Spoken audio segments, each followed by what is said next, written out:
Are you a remote sales professional who is sick of being sold the dream on every single interview you go onto?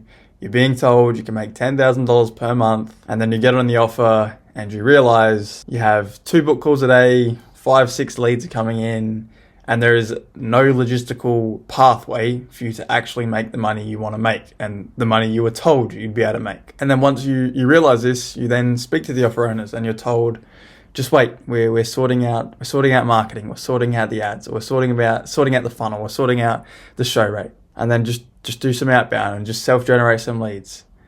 And then a couple months go by and nothing's changed. You leave the offer, you wasted your time, and then you're back at ground zero, once again looking for another offer. Well, if that relates to you and maybe some of your experiences, this video here is going to solve that problem so you know how to actually vet and screen offers so you don't waste time on the wrong offer. Before you get on the offer, you actually know if it's legit or if it's not, and you won't commit to something that will waste your time. Now, why should you listen to me? Well, I have been in remote sales for the last 10, 11 months. I've made $10,000 a month in remote sales. I'm currently on track to do some pretty good numbers over the next few months as well. So that's why you should listen to me.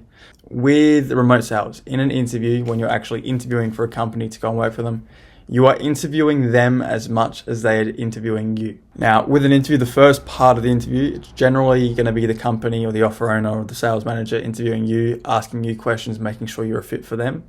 Once they've kind of gone through their questions and their process, they're generally going to ask you a question, do you have any questions for me? Now, this here is your opportunity to put the fucking hammer down, stand your ground, and ask the questions that you need to fucking ask so you can actually vet and screen the opportunity before jumping into it or before committing to it and getting fucked over. These are the exact questions you need to ask to get their real current numbers. Okay, so there's 9 questions.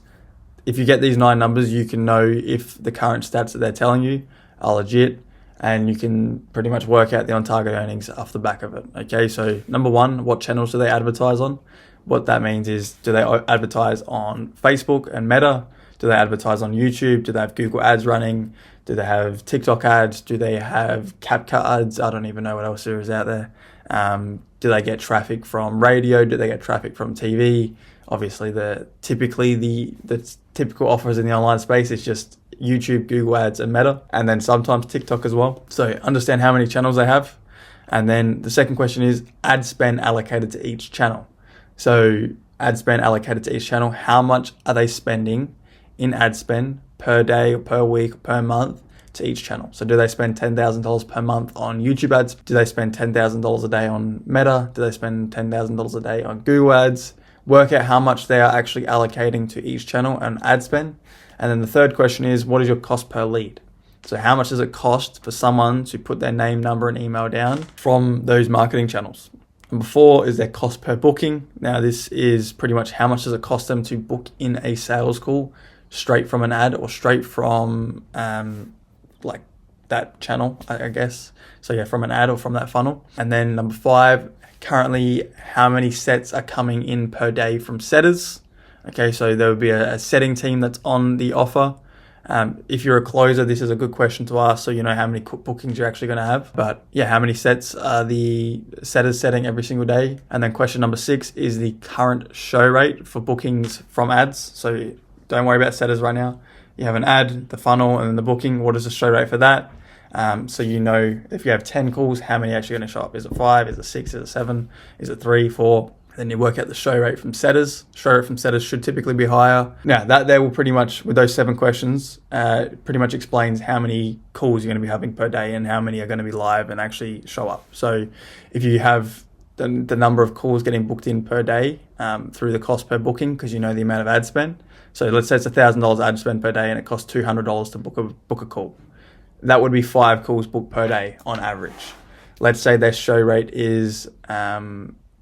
let's say 50%, on average, 2.5 calls per day from ads will show, okay? Now, then let's say the setters are booking 4 calls a day, okay? And the show rate for them is 75%. You know from ads, you're gonna have 5 bookings. From setters, you're gonna have 9. From another 4, so that equals 9.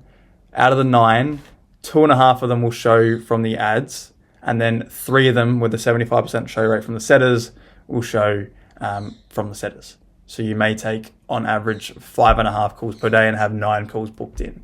Okay, now how to actually work out the numbers and if the money is makeable.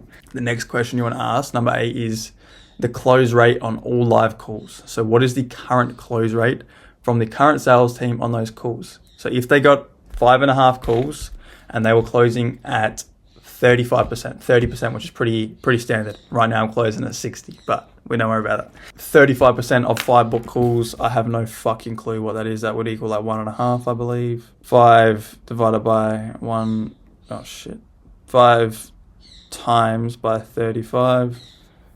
So right now, the closers should be closing like 1.75 calls a day, 2 calls a day. Then the next question, the last question, number 9, what is your average order value? Okay, how much, like on average, how much are you actually collecting in terms of cash? Let's say it was a $5,000 product. On average, they collect $3.5K up front. 1.75 times by 3,000, 5250. So on average, every single day, you should be collecting about $5,250 cash with their current numbers. 5,250 times that by how many days are you working a month? Maybe 25. Equals about 131,000. You're paid 10% cash collected. You can make about 13K per month on this offer based off their current numbers. Pretty fucking simple. If you ask those 9 questions there, you can get all the answers you need. And it allows you to vet the opportunity before you get on it. So if someone is telling you can make 10K per month on an offer, on an interview, and don't worry, bro, we've got plenty of leads and it's easy as fuck. If you ask these numbers and they don't have the answers, they're chatting shit. Okay? Simple as that.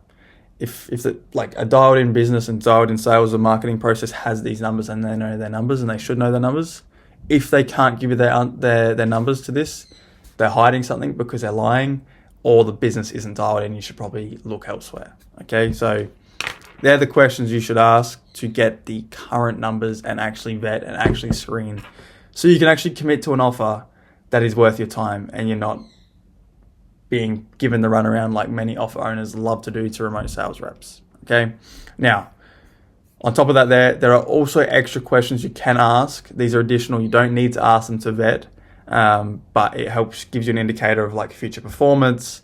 If you could come in and perform better, possibly if you ask these certain questions, and then just gives you a complete understanding of the business, where it's at, where it's going, and where you could fit in, and actually what you can make, how much money you can make, how much better you can perform, etc. So if you want those extra questions, stick around, subscribe.